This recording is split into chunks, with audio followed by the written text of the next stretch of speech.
Talvez num futuro próximo a gente possa encontrar em alguma escola de elite, em alguma escola da cidade de São Paulo, um professor contratado por um diretor desses que estão sempre achando que palestras de professores uspianos vão deturpar a cabeça das crianças. Talvez a gente possa achar nesse colégio um professor amigo de um diretor desse tipo, dizendo alguma coisa do tipo assim, informado pela sabedoria de um Luiz Felipe Pondé, dizendo coisas do tipo assim: o índio do buraco, ele tinha esse nome porque ele vivia num buraco. Não. O índio do buraco, ele construía as suas casas com um buraco no meio. Nunca ninguém soube a razão deste buraco, porque nunca ninguém nem soube qual era de fato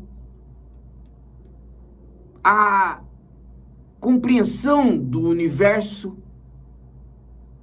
que esse homem tinha. Sua língua, seus costumes.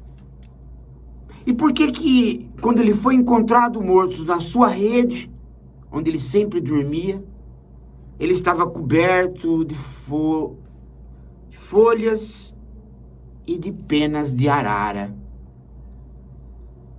Estaria ele se preparando para a morte? As penas das araras seriam uma forma daquele ser ali em Rondônia, sozinho, há anos, querer voltar a voar? Ninguém sabe. Nunca vamos saber. Os Tanaru foram dizimados por amigos do Bolsonaro, por amigos do agronegócio que apoia o Bolsonaro, por pessoas que, para roubar a madeira da Amazônia, mataram todos da última tribo dos Tanarus e deixaram um só homem, atônito, desiludido, como aquele que acorda do apocalipse. Ele fugiu para a mata e desapareceu. É o índio do buraco, sozinho. Ninguém consegue contato com ele. Mas por que ele iria ter contato? Contato com o quê? Com alienígenas que desceram ali de disco voador e dizimaram sua tribo em nome, não da civilização, mas em nome do banditismo que tem guarida no Palácio do Planalto? Não. Ele sumiu. Mas a sua presença ali, naquele lugar da floresta, fez com que toda a civilização pudesse refrear os madeireiros durante um tempo. A presença dele ali dizia que havia um último indígena que precisava ser protegido, e os olhos do mundo puderam segurar os madeireiros até este momento em que agora o corpo dele foi achado. Mas a perversidade dos assassinos, a perversidade do genocida do Planalto permanece na nomeação dos homens da FUNAI atual, que não protegem de nenhum, só os atacam. De modo que o corpo dele foi simplesmente esquartejado, posto numa caixa de madeira suja um engradado e mandado para pesquisa. Os homens do Instituto de Pesquisa simplesmente fizeram uma tentativa de autópsia e devolveram para que ele pudesse voltar à floresta. Mas então, Bolsonaro cumpriu à risca, mas à risca, aquilo que ele disse em campanha em 2018. Não vou dar terra nenhuma para índio. À risca significa nem morto. Ele que fique no engradado, picotado para terra. Nem morto ele volta. Está ali, no engradado. Os pedaços do último indígena de uma tribo desconhecida de Rondônia. A língua, os costumes, o tipo de olhar, a cosmogonia, nada sabemos. Perdeu-se uma cultura inteira por conta da bala, por conta da ganância, mas muito mais do que a ganância, por conta de que um ente que não é humano, embora produzido pelos humanos, uma relação social chamada capital, quer se ampliar, e quando não se amplia pela produção, se amplia pelo extrativismo. Tirar a madeira. Você já imaginou que a gente escuta na escola que o Brasil foi nominado Brasil por uma madeira que não existe mais, de tanto que se tirou. E aí, o último dos brasileiros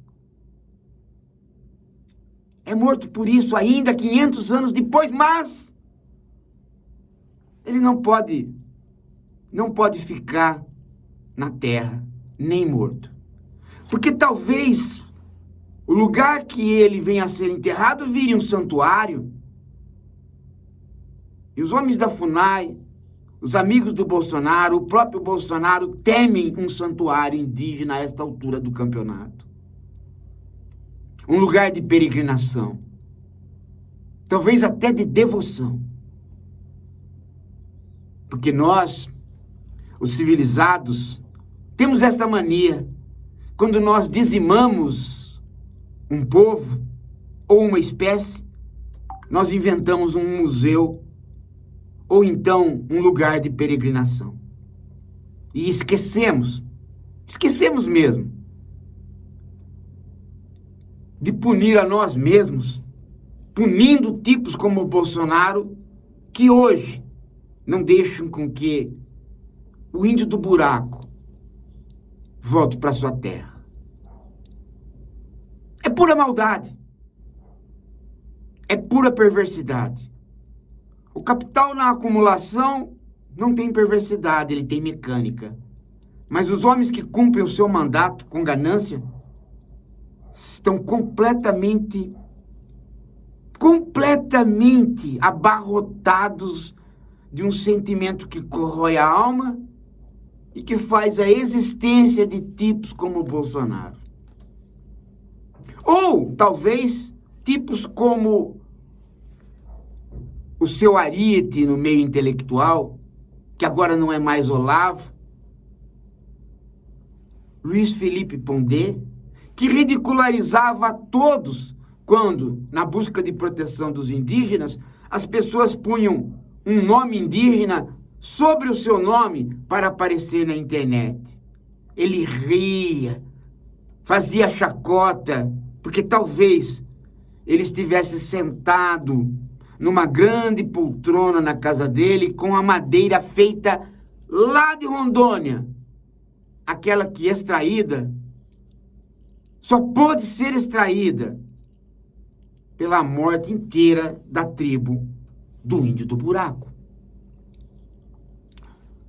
Este moço, coberto pelas araras, está procurando um lugar para voltar. A maior perversidade que se pode ter ainda com ele é não deixar ele voltar. Ele vai voltar aos pedaços. Talvez alguns pedaços nem vão mais voltar. Ele foi simplesmente esquartejado. Esquartejado pelo colonizador. Parece brincadeira. Parece uma piada de mau gosto. Parece um conto tétrico. Parece um conto de terror. Mas o mundo tem outras mortes, não é? Tanta gente morrendo na Ucrânia, tanta gente morrendo baleado, tanta gente morrendo por tudo. Pra que ligar pro índio do buraco? Um índio nojento, diria Bolsonaro. Ah, enterra esse índio. Não, peraí, não enterrem esse índio. Não ponham a mão nesse indígena. Ele é um monte de pedaço de carne. Ainda vai atrair cantores sustentados por esta nojenta Lei Rouanet para fazer algum ritual. É assim que Bolsonaro pensa lá no Planalto de uma cultura extinta. Porque ele não tem a mínima noção do que é uma cultura, muito menos uma cultura extinta. Porque o seu secretário, o seu secretário para o meio ambiente era um devastador, se não um promotor de assassinatos. Mas para que falar de assassinatos e de genocídio? Se os próprios pares de Bolsonaro, os brancos como ele, foram dizimados por ele, que negou vacina. Então, um homem que negou vacina para os seus, por que iria ligar para alguma coisa que ele entende como sendo um bicho qualquer da selva?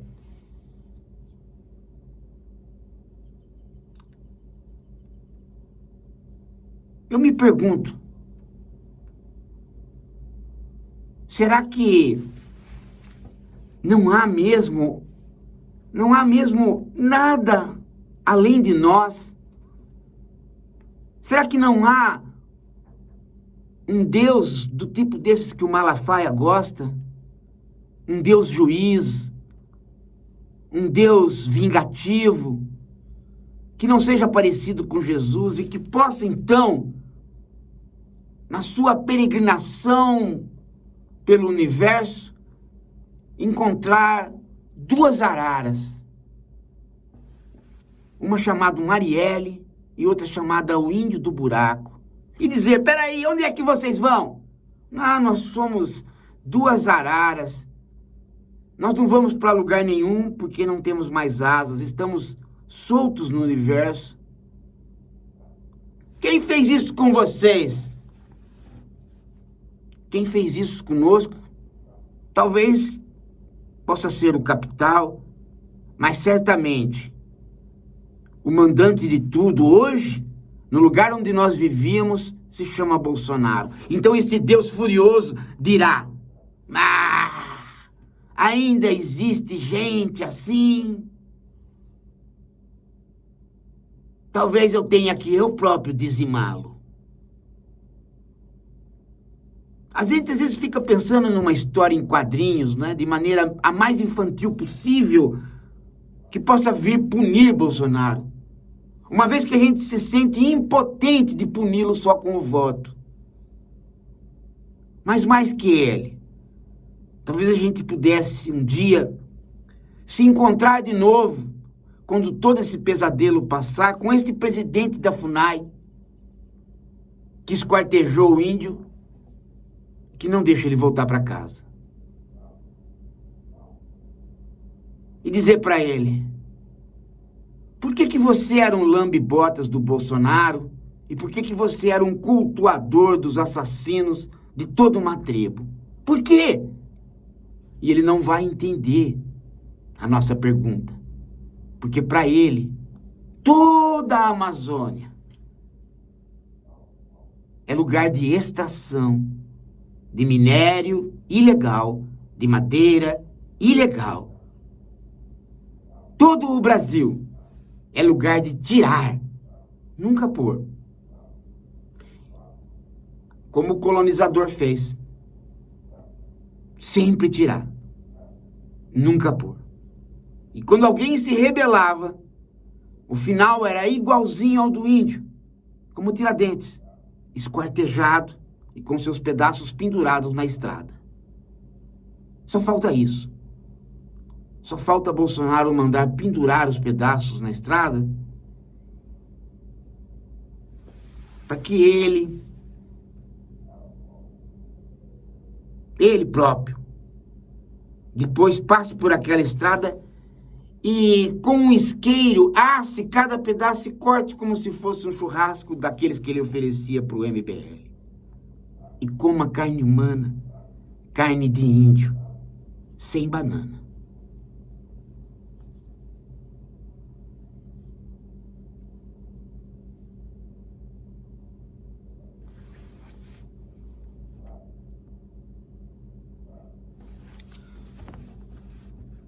Daqui a pouco a gente volta.